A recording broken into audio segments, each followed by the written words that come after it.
اچھا لیکن ایسا لگتا ہے کہ حکومت کو سیکنڈ تھاٹس آئیں. پہلے آرڈر کو کچھ آپ کے کولیگز ہیں انہوں نے اپریشیٹ کیا, لیکن پھر اس کے بعد نظر ثانی کی درخواست آ گئی. تو کیا واقعی حکومت کو جو ہے وہ سیکنڈ تھاٹس ہوئے اس حوالے سے کہ کیا عمران خان کو اسپتال منتقل کرنا ہے یا نہیں؟ دیکھیں رحمان بھائی, دو چیزیں جو ہے نا وہ بڑی کلیئر ہیں. ایک یہ کہ حکومت کا جو پوائنٹ آف ویو تھا اس کو حصہ نہیں بنایا گیا, ریزن بینگ کہ we were not party to this, ہمیں لکھا نہیں گیا and we were not party to this. جب ہمیں اس کا حصہ نہیں بنایا گیا تو ہماری آبزرویشن آ گئی کہ ہمیں جو ہے بلایا نہیں گیا اور ہمیں سنا نہیں گیا. ہم اس میں خالی یہ بتانا چاہتے تھے کہ عمران خان صاحب کو جتنی بھی ڈیو میڈیکل ریکوائرمنٹ تھی ان کو وہ ہم نے پوری کی. ان کا جتنے بھی ریگولر ویکلی چیک اپس تھے وہ سارے ہوئے, اور ان کی رپورٹس بھی موجود ہیں سپرنٹینڈنٹ جیل کے پاس بھی اور ان کی اپنی فائل میں بھی. جہاں تک اور کیسی ایسی کوئی پرابلم نہیں تھی جو جان لیوا ہے. لیکن regardless of all these things, میں نے جس طرح کہا کہ گورنمنٹ کا ایک چیز میں بڑی کلیئرٹی ہے, وہ یہ ہے کہ ہم رول آف لا کو مانتے ہیں اور ہم آئین اور قانون کی بالادستی کو مانتے ہیں. تو جو کورٹس کا آرڈر ہے انشاءاللہ اس کے اوپر من و من عمل کیا جائے گا. We do have some time. جو بھی ٹیکنیکلٹیز جس کا میں نے اظہار آپ سے پہلے کیا, آئی تھنک ان کو پیچیدگیوں کو دیکھا جا رہا ہے, اینڈ وہ law and order, security, safety جو ہے اس کو نظر میں رکھے ہوئے کہ ان کو جو میڈیکل بورڈ ہے وہ کانسٹیٹیوٹ کرنا ہے, اور میڈیکل بورڈ نے پھر جو ہے ان کو پراپر دیکھنا ہے. تو آئی ایم ویری ہوپ فل کہ انشاءاللہ جو ہی میڈیکل بورڈ کانسٹیٹیوٹ ہوگا اور اگلے کچھ گھنٹوں میں جو بھی پھر ہونا ہے یا جو بھی قانونی نکات ہیں بائی ٹمارو آئی تھنک وہ حل ہو جائیں گے. اچھا, آج پرائم منسٹر نے جو ہے وہ اپوزیشن کو ایک مرتبہ پھر سے مذاکرات کی دعوت دی ہے, اور انہوں نے کہا ہے کہ تالی دونوں ہاتھوں سے بجتی ہے. حکومت ابھی کیا چاہتی ہے؟ کس طرح کے مذاکرات آپ کے خیال میں حکومت کے ہو سکتے ہیں؟ کن ایشوز کے اوپر بات ہو سکتی ہے اپوزیشن سے؟ جوان بھائی دیکھیں, پہلی تو سب سے امپورٹنٹ چیز جو ہے, ہم ڈے ون سے چاہتے ہیں کہ ہم اپوزیشن کو سپورٹ کر سکیں, لیکن یہ انہوں نے کبھی موقع نہیں دیا. کبھی جلاؤ گراؤ, کبھی تفریق, کبھی زور آزمائی اور کبھی مسلز دکھانے کی سیاست یہ کرتے ہیں. کبھی نفرت, تفریق, پاکستان کو آگ لگانے کی, اور کبھی شہداؤں کا مذاق اڑانے کی, کبھی مجسمے جلانے کی, اور کبھی اپنی کامیابیوں کو جو غرب مارکہ حق اور بیان المرصود جیسی کامیابیوں کو ڈسون یا ڈسکریڈٹ کرنے کی کوشش کرتے ہیں. تو ہم ان کو بار بار یہی کہتے ہیں کہ اگر آپ نے پاکستان کے ساتھ لڑنا ہے, آپ نے اپنے لا انفورسنگ ایجنسیز کے ساتھ لڑنا ہے, آپ نے اپنے ملک کے ساتھ لڑنا ہے, تو پھر آپ کو جیت نہیں ہو سکتی, کیونکہ جس ملک میں آپ کے پورا ایک سیٹ اپ اور سسٹم ہو وہاں یہ چیزیں نہیں چل سکتی. آپ کا the only way forward is کہ آپ بیٹھ کر مفاہمت سے چیزوں کو چلائیں, آپ کوئی نہ کوئی حل نکلے گا. یہاں دیکھیں, آپ گالی گلوچ, تفریق اور گریبان پکڑنے سے آپ حکومت کو بلیک میل نہیں کر سکتے. آج پارلیمان کے سیشن میں بھی, ووٹ پہ بھی, جس میں ہمیں امید تھی کہ ایسا نان کانٹروورشل یہ ایشو تھا جس کے اوپر انہوں نے ہمارے ساتھ بیٹھ کر ووٹ کرنا تھا, لیکن اس پہ بھی انہوں نے اپنی جو اپنی ہڈرمی دکھائی, جو انہوں نے کیا کہ بیرسٹر گوہر صاحب کو تقریر جو ہے یہ کہا گیا کہ بل پاس ہونے کے بعد ان کو اجازت دی جائے گی, لیکن انہوں نے زور زبردستی سے اسپیکر صاحب کو ڈکٹیٹ کرنے کی کوشش کی, which once again turned out not to be as it had been planned by the Tehreek Insaf. So what is the answer, یا what is the ultimate thing that they've learned, یا that they need to learn, کہ جب بھی یہ زور اور زبردستی سے کرنے کی کوشش کریں گے تو حکومت ان کے آگے گھٹنے نہیں ٹیکے گی. ہم بیٹھ کر معاملات کو حل کرنے کے لیے تیار ہیں, لیکن میز کے اوپر, روڈوں پہ لوگوں کے بچوں کے اوپر, سر کے اوپر کفن باندھ کر جب آپ جن کو کہیں گے روڈوں کے اوپر آ کے معاملات حل کرو, تو معاملات اس طرح حل نہیں ہوں گے. اچھا, لیکن دانیال بھائی یہ اتنی ہلچل کیوں مچی ہوئی ہے سیاسی طور پر؟ ایسا لگتا ہے کہ بہت کچھ ہو رہا ہے. ایک تو پیپلز پارٹی آپ کی جو اتحادی ہے وہ ناراض ہیں, پھر آج ایک اور بڑی امپورٹنٹ ڈیولپمنٹ ہوئی, وہ تحریک تحفظ آئین پاکستان اور JUIF کے درمیان ایک متحدہ اپوزیشن کے قیام پر جو ہے وہ اتفاق ہو گیا اور اس کا جو آغاز ہے وہ پارلیمان سے کر رہے ہیں. تو یہ جو اکٹھا ہونا اور یہ اس ہلچل کا مچے ہونا، کیا یہ حکومت کے لیے کوئی خطرے کی گھنٹی ہے؟ ایمان بھائی، ہر مانسون جو ہے نا وہ اسی طرح ہی ہوتا ہے، ساون اسی طرح ہی ہوتا ہے، ہلچل ہوتی ہے. کوئی ایک چھتری کے نیچے بھاگ رہا ہوتا ہے، کوئی دوسری چھتری کے بارش سے بچنے کے لیے اور کوئی کسی اور چیز سے بچنے کے لیے. لیکن جو ہی ساون تھمتا ہے اور گزر جاتا ہے تو لوگ واپس کام ہو جاتے ہیں انشاءاللہ. ابھی یہ کیونکہ سیشن چل رہا ہے، اس طرح کی ترمیمیں آ رہی ہیں، مارکیٹ گرم ہے تو بھاگ دوڑ لگی ہوئی ہے. لیکن اس کے بعد مارکیٹ واپس ٹھنڈی ہو جائے گی، کوئی گھبرانے کی بات نہیں ہے. اچھا، تو یہ جو تاثر ہے یا دیا جا رہا ہے کہ حکومت مشکل میں ہے، اس کو آپ کس طرح سے دیکھتے ہیں؟ کس سے مشکل میں ہے؟ مطلب کس سے خطرہ ہے؟ سیاسی طور پر ظاہری بات ہے، حکومت کی تو مشکل یہی ہوگی سیاسی طور پر. نہیں، دیکھیں، حکومت کی مشکل تو آج سے 2.5 سال پہلے تھی، جب یہ کہا جا رہا تھا کہ حکومت ملک ڈیفالٹ ہو گیا ہے، یا 20 گھنٹوں میں ہونا ہے، یا 40 گھنٹوں میں ہونا ہے، یا 72 گھنٹوں میں ہونا ہے. آج تو پاکستان جو لہو لہان حکومت کو ملا تھا اس مشکل وقت میں، اس کی مرہم پٹی ہو چکی ہے. آج تو وہ دنیا میں ریکگنائز ہو رہا ہے. آج تو پاکستان ہر آگے آنے والے دن میں بہتری کی طرف جا رہا ہے. تو اب تو ہم اس پوزیشن میں جب ٹیک آف ہو اچھا، تو ٹیک آف سے پہلے تھوڑی سی کانوں میں کھسپس ہوتی ہے، لیکن کوئی اس طرح کی ٹربولنس. خاص ایسی کوئی تھوڑی بہت ٹربولنس ہوتی ہے. but that is for better and that is for good. Inshallah we are getting out of that bursty cloud. اور ہر آنے والا دن جو ہے گورنمنٹ کے اگلے 2 سال 2.5 سال وہ بہتری کا ہی ہوگا انشاءاللہ. رائٹ، بہت شکریہ. بیرسٹر دانیال ہمارے ساتھ موجود تھے اور بات کر رہے تھے ان ایشوز کے اوپر. پروگرام میں ایک بریک شامل کر رہا ہوں، واپس آتے ہیں اس بریک کے بعد. Welcome back after the break. America اور ایران کے درمیان کشیدگی بدستور برقرار ہے. امریکہ نے ایران کے خلاف معاشی پابندیوں کا اب اعلان کر دیا ہے. انہوں نے کہا ہے کہ صدر ٹرمپ نے گفتگو کرتے ہوئے کہا کہ اب ایران کے خلاف ایسا تباہ کن آپریشن کیا جا رہا ہے جو پہلے کسی ملک کے خلاف نہیں کیا گیا. یہ اقتصادی جنگ ہے جو ایران کو غیر معمولی طور پر تنہا کر دے گی. انہوں نے یہ بھی کہا کہ ہم چاہتے ہیں کہ اتحادی ہمارے ساتھ کھڑے ہوں اور ایران کو تنہا اور شکست سے دوچار کریں. انہوں نے کہا کہ کوئی بھی ملک جو اپنے مالیاتی اداروں، بزنسز، ہوائی اڈوں اور حکومتی اداروں کو اجازت دے گا کہ وہ ایران کے لیے لائف لائن کا کردار ادا کریں، اسے شدید معاشی نتائج بھگتنا ہوں گے. تیل کی اسمگلنگ، کیش منتقلی، تبادلے، شپ رجسٹریز، فرنٹ کمپنیوں کو فوری طور پر جو ہے وہ روکنا ہوگا. امریکی صدر کے بیان پر رد عمل دیتے ہوئے ایرانی وزیر خارجہ عباس عراقچی نے کہا کہ امریکی اقتصادی دہشت گردی عالمی معیشت اور دنیا بھر میں ممالک کی خود مختاری کے لیے خطرہ ہے. انہوں نے کہا کہ امریکی صدر کا ایران کے خلاف معاشی اعلان جنگ امریکہ کے اپنے بحران سے توجہ ہٹانے کی کوشش ہے. انہوں نے مزید کہا کہ ناکام پالیسیوں کو مزید آگے بڑھانا نہ صرف شکست کے لیے باعث اس کا امریکہ کے لیے اس شکست کا باعث بنے گا بلکہ اس کو ہزیمت بھی اٹھانا پڑے گی. ان امریکی معاشی پابندیوں سے اب ایران کے علاوہ باقی ملکوں پر بھی جو ہے وہ کیا فرق پڑ سکتا ہے اور امریکہ اور ایران کے درمیان کشیدگی کے حوالے سے کیوں اس معاملے کے حل کی کوئی راہ ابھی تک نکلتی ہوئی نظر نہیں آ رہی، اس پر پروگرام میں جو ہے وہ بات ہوگی.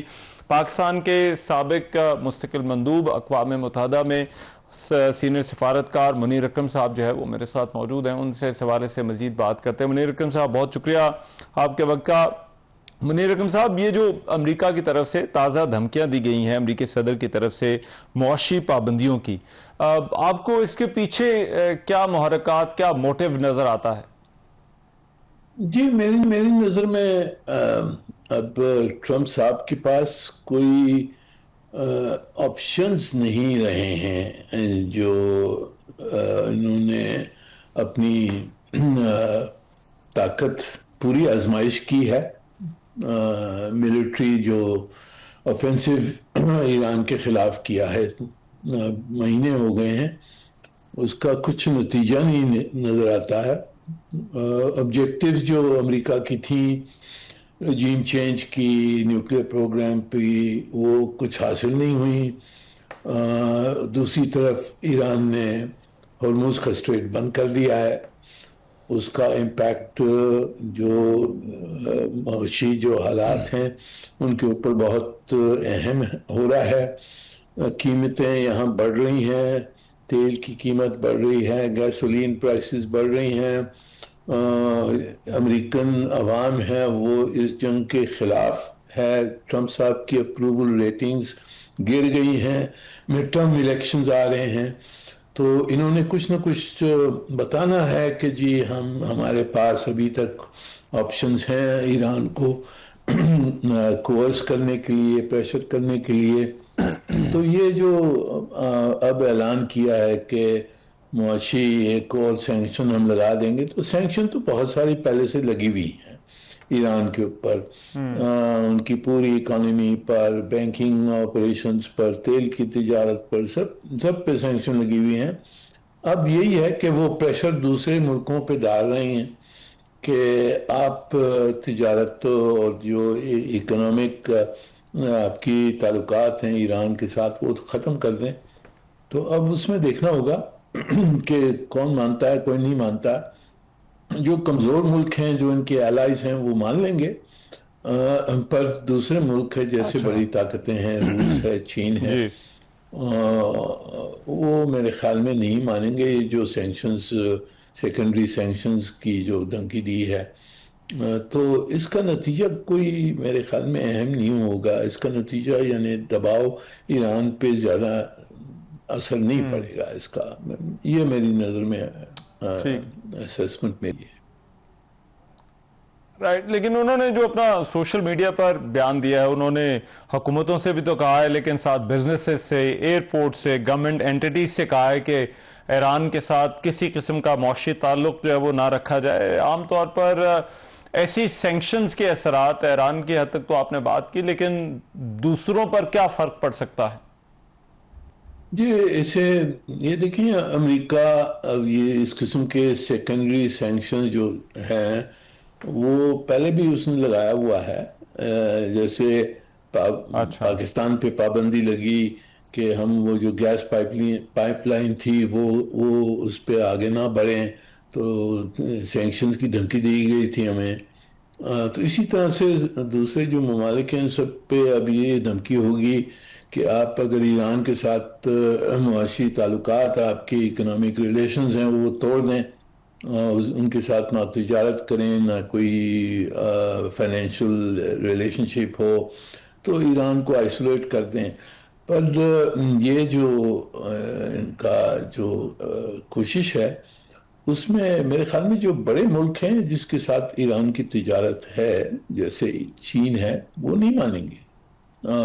تو اب امریکہ چین کے خلاف کیا کر لے گا؟ میرے خیال میں چین کے ساتھ تو نہ اکنامک نہ ملٹری جنگ کر سکتا ہے اس وقت، نہ کرنا چاہتا ہے. تو میرے خیال میں آج آ کر ایران پہ اس کا زیادہ اثر نہیں آئے گا.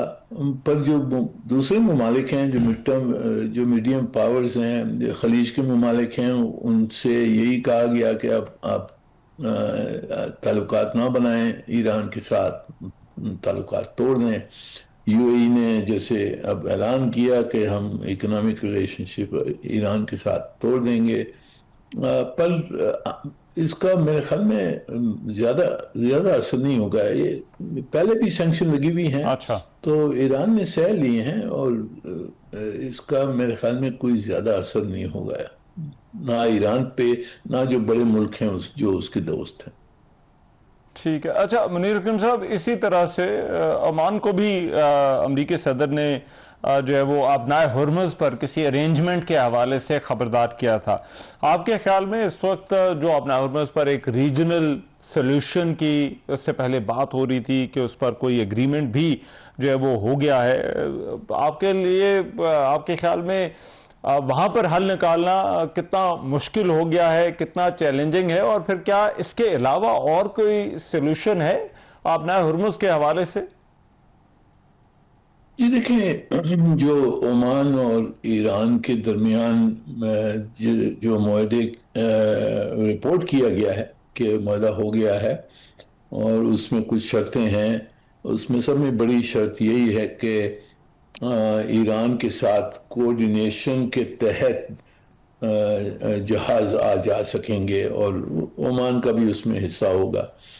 اب وہ شاید امریکہ کو نہیں منظور ہے کہ ایران کے ساتھ یہ کوارڈینیشن ہو، پر اب جو حالات ہیں جس میں ایران نے کہا کہ ہم جہاز نہیں جانے دیں گے، جہاز پہ حملے ہوں گے اگر کوارڈینیشن ہم سے نہیں کی، تو اب اس کا جواب کیا ہے امریکہ کے پاس؟ امریکہ اپنی جو نیوی ہے اس کے تحت بھی نہیں کھول سکا. اس وقت امریکہ کے پاس آپشنز، جو ملٹری آپشنز ہیں سب استعمال کیے ہیں. گراؤنڈ انویژن نہیں کر سکتے ہیں، گراؤنڈ انویژن کریں گے بہت مشکل ہو جائے گی، بہت کیجولٹیز ہوں گی، تو گراؤنڈ انویژن کی آپشن نہیں ہے. تو اس لیے میری نظر میں امریکہ کے پاس آپشن بہت کم ہیں ہرمز کو کھولنے کے لیے، علاوہ یہ جو معاہدہ ہوا ہے عمان اور ایران کے درمیان، اسی کے ارد گرد کوئی سلوشن ڈھونڈنا ہوگا. ٹھیک ہے. اور آپ کے خیال میں جو امریکہ کے انٹرنل پالیٹکس ہے، آپ نے خود مڈ ٹرم انتخابات کا حوالہ دیا، یہ جو جنگ ہے وہ صدر ٹرمپ کی سٹینڈنگ، سیاسی سٹینڈنگ کو جو ہے وہ کس طرح سے متاثر کر رہی ہے اور کیا فرق پڑ رہا ہے ان کے اوپر؟ جی میرے خیال میں ٹرمپ صاحب کی جو پولنگ جو ہوتی ہے یہاں، اس سے یہی نظر آتا کہ جو میجورٹی ہے امریکن عوام وہ اس جنگ کے خلاف ہے. ٹرمپ صاحب کی جو ریٹنگز ہیں وہ بہت گر گئی ہیں. ٹرمپ صاحب کی جو انڈورسڈ کینڈیڈیٹس ہیں بہت سارے، جو پرائمریز ہوئی ہیں ریپبلکن پارٹیز کی اور ڈیموکریٹک پارٹی، ریپبلکن پارٹی میں جو بھی انہوں نے کینڈیڈیٹس 2-3 کو اپنا انڈورسمنٹ دیا تھا وہ ہار گئے. تو اس سے یہی نظر آتا ہے کہ آگے جو اگر مڈ ٹرم الیکشن میں اگر کوئی تبدیلی نہیں آتی ہے اس جنگ میں، یا اکنامک حالات جو ہیں ان میں زیادہ کوئی تبدیلی نہیں آتی ہے، کوئی بہتری نہیں ہوتی ہے، تو ریپبلکن پارٹی میں بہت یعنی کہ نقصان ہوگا. اور امکان یہی نظر آتا ہے کہ جو ہاؤس آف ریپرزینٹیٹیوز ہے، جو لوور ہاؤس ہے، وہ ڈیموکریٹس جیت لیں گے. اب سوال یہ ہے کہ وہ سینٹ بھی جیت سکتے ہیں یا نہیں جیت سکتے ہیں. وہاں بھی امکان ہے کہ شاید وہ سینٹ بھی ڈیموکریٹس جیت لیں. تو جب اگر وہ ہوگا تو پھر تو ٹرمپ صاحب کی جو انتظامیات ہے وہ ایک لیم ڈک ہو جائے گی. ان کے خلاف بہت ساری چال یہاں چلیں گی، پولیٹیکل، لیگل بڑے مسئلے ہو جائیں گے ان ٹرمپ انتظامیات کے لیے، وہ نظر آ رہا ہے. تو اسی لیے وہ ڈیسپریٹ ہیں کہ کس طریقے سے کوئی ترکیب ڈھونڈیں جس سے ان کی پاپولیرٹی بڑھ سکے اور یہ الیکشن ہار نہ جائیں. اب پر وہ نظر نہیں آ رہا ہے اس وقت. ٹھیک ہے، رائٹ. بہت شکریہ منیر اکرم صاحب ہمارے ساتھ موجود تھے. ایک بریک پروگرام میں شامل کر رہا ہوں، واپس آتے ہیں اس بریک کے بعد. Welcome back. بھارت کے دارالحکومت نئی دلی میں بھارتی حکام نے پاکستانی ہائی کمیشن کے سیکیورٹی بیریئرز کو ہٹا دیا. پاکستانی ہائی کمیشن کی عمارت کے باہر بنے کچھ عارضی ڈھانچوں کو تجاوزات قرار دے کر گرا دیا گیا. بھارتی میڈیا کے مطابق اس عمارت کے باہر ٹریفک کے لیے نصب حفاظتی ستون بھی ہٹا دیے گئے ہیں، جبکہ پاکستانی ویزا سیکشن کے باہر قطاروں کے لیے لگا احاطہ بھی توڑ دیا گیا. بھارتی میڈیا کے مطابق کشمیر سے متعلق امریکی سفیر کے بیان پر پاکستانی احتجاج کے بعد یہ کارروائی کی گئی. گزشتہ روز پاکستان نے بھی بھارت میں امریکی سفیر کے بیان کو حقائق کے منافی قرار دیا تھا اور پاکستان میں امریکی ناظم الامور کو دفتر خارجہ میں طلب کر کے ڈیماش کیا گیا. دفتر خارجہ کے اعلامیے کے مطابق نیٹلی بیکر کو طلب کر کے بھارت میں امریکی سفیر کے غیر ذمہ دارانہ اور حقائق سے منافی ریمارکس پر شدید احتجاج کیا گیا. امریکی ناظم الامور سے یہ بھی کہا گیا کہ مقبوضہ کشمیر کو بھارت کا حصہ قرار دینے کے امریکی سفیر کے بیان کو سختی سے مسترد کرتے ہیں. ترجمان دفتر خارجہ کا کہنا تھا کہ جموں کشمیر عالمی سطح پر تسلیم شدہ متنازع علاقہ ہے، اس کی حیثیت کا حتمی فیصلہ ہونا باقی ہے. امریکی حکومت کے عوامی بیانات جموں کشمیر کی متنازع حیثیت کے مطابق ہونے چاہیے. مسئلہ کشمیر کا حل اقوام متحدہ کی قراردادوں اور کشمیری عوام کی امنگوں کے مطابق ہی ہوگا. دفتر خارجہ کے مطابق بھارت میں امریکی سفیر کا بیان کشمیر پر واشنگٹن کے موقف سے انحراف ہے. مارکا حق کے بعد صدر ٹرمپ کی مسئلہ کشمیر پر ثالثی کی پیشکش کو بھی جو ہے وہ سراہتے ہیں. آج کے پروگرام سے اتنا ہی. میزبان رحمان اظہر کو اجازت دیجیے. اللہ نے کے بعد.